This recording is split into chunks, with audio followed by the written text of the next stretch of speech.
The rules for this run are only fur armor and only claw weapons. We must defeat the Elden Beast with a bulging weapon. Alright, so we're gonna start off with the wretch because that's the most obvious choice. And secondly, because the other options don't have furry clothes. Let's choose a heroic name here, and perfect. My guy's face here is looking a little too normal, so we're gonna change it to that of the average furry enjoyer. Boom! Yeah, this is looking good. This is exactly what we need for our build here. No furry is complete without its first fledgling hairs. Of course, for this build, we're gonna go ahead and start out with yellow hair. And now the apex predator known as Sparkle Bottom is ready to go nuzzle its way to victory. So the first thing we find out is that our paws don't do a lot of damage, and we're gonna need to actually get a real weapon. Our first hope here is the hook claws. At this stage, it's just faster to run past my enemies. So I talked to a girl for the first time in my life, and I ride my magic steed all the way to Margit. Fighting Margit was, don't ask me how long this took. Thanks to hot pockets and my natural distaste of showers, Margit finally falls. I never want to go through that again in my life, so it's time to go get a damage upgrade. I channel the power of Sonic the Hedgehog to roll right past my enemies, and then we finally get into the dark room that has the first piece of our build, the hook claws.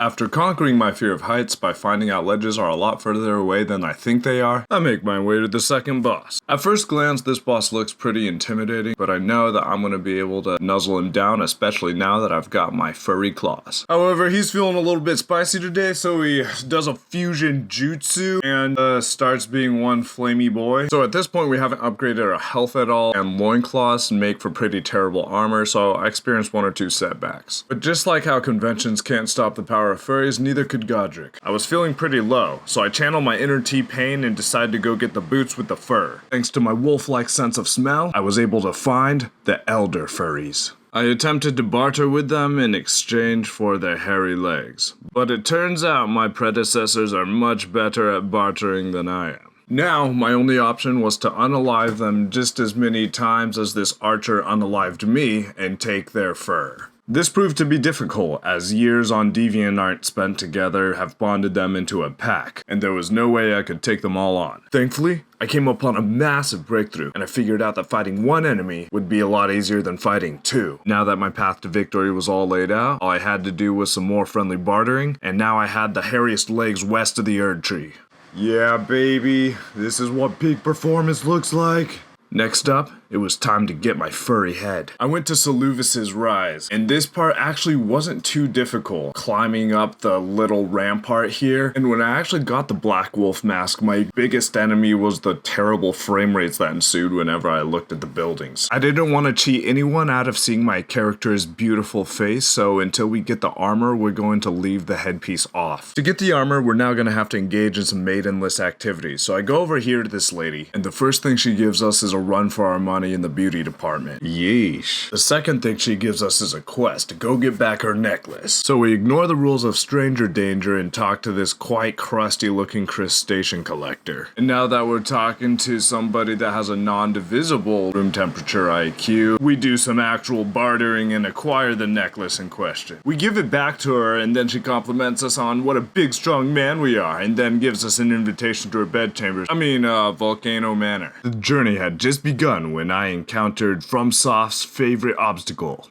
ladders. Because I am, on all levels except physical, a cat, I was able to overcome, but just barely, the laborious ladders. Up next was the worm, aka me after a 2 a.m. Taco Bell run. I avoid the dragon just like I avoid my responsibilities and march onwards. We find our old friend America's Next Top Model and experience the touch of a woman for the first time in our lives. We finally get to Volcano Manor, and we go talk to the president of the Cool Kids Club. She says, hey, if you wanted to sit with the cool kids, you gotta go punk a couple nerds and do them dirty in front of they squad. She makes two vital mistakes here. One, assuming that we're cool, and two, assuming that we're competent. Regardless, we go out and start schmooving on two of the nerds, only to find that the third nerd is inside of a big castle that we can't get into unless we have 2 great runes. And since I only have one, I have to go get the fetus rune, which drops after getting mooned by this lady. The gates are open, now that we have both, and I'm finally ready to tackle the final furry armor frontier. I invade the furry homeworld and whew, let me tell you, this was tough. You have an ally, but in true FromSoft fashion, he's weak weaker than Aquaman on land. I only had 2 saving graces here. First off, if I could kill the mage, then furry fencer over here is much more predictable. Second of all, the bleed effect from my claws actually does a chunk of damage. The only problem is every single hit vaporizes me, so I have to be extra careful. However, thanks to many sleepless nights and a clinically dangerous obsession with finishing this video, I was finally able to overcome this furry fiend. I received the rewards of downing this opponent, and behold, Sparkle Bottom in all of its glory. So now you would think, oh, the entire furry armor set is complete, right? Wrong! After all, no furry experience is complete without investigating a bulge. Off we go. The final item we require lies in the mountains. This part was pretty uneventful and is just ladders, nothing too surprising. After a heart attack and a change of pants, I was ready to continue my journey. The final piece of our build lives in Volcano Cave, right at the top of this mountain. It's dark and canonically, furries are allergic to fire, so I go and stumble my way through the darkness. I stumble upon another group of furries, but thanks to my superior clout on DeviantArt and my vastly superior weaponry, I'm able to get past them with ease. I find out that the final boss of this cave is the Chimera Dog from Full Metal Alchemist, except this time he went to Hogwarts. I kid you not, the winning strategy here was to attack her faster than she could attack us, which resulted in what Borat would say, great success. This ultra bulgy weapon completes our build, and we're now ready to finish the game. We make our way back to the capital city, and after foolishly thinking enemies are now afraid of our completed build, I take 2 steps outside and am quickly proven wrong. At this point in the game, I figure my best bet is to run away from my enemies.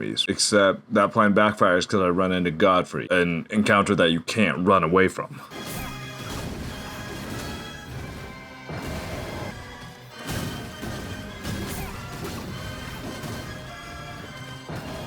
Seeing as my bulge takes too long to reload, I reimagine Godfrey as a scratching post. With this fresh perspective, I was able to maintain my pristine clock condition and move onwards. Well, if it isn't our old high school bully Margot Robbie. Except this time he changed his name and sword. This is the Elden Ring equivalent of Kent Clark taking off his glasses and becoming Superman. Unfortunately, our old friend here seems to be backed by the power of anime. He just came back from the dead with a second health bar and a bad attitude. I countered this with my own flashbacks about Rainforest and relieve him from the burden of an intact dermal layer. We finally beat the owned king and his fancy new sword, and we find a door. These branches are thick. So now my love interest tells us to go hiking. And hike we shall, all the way up to Hobo's Mountain. The only thing that stands in our way is an amputee. However, our ability to slice up him and his disability check grants us victory. After pulling a Sylvanas and lighting Teldrassil on fire, we're back to free our fellow furry from their old nursing home owner. This proves to be difficult, as it appears there are daily LARPing classes at said home, and Godfrey has perfect attendance.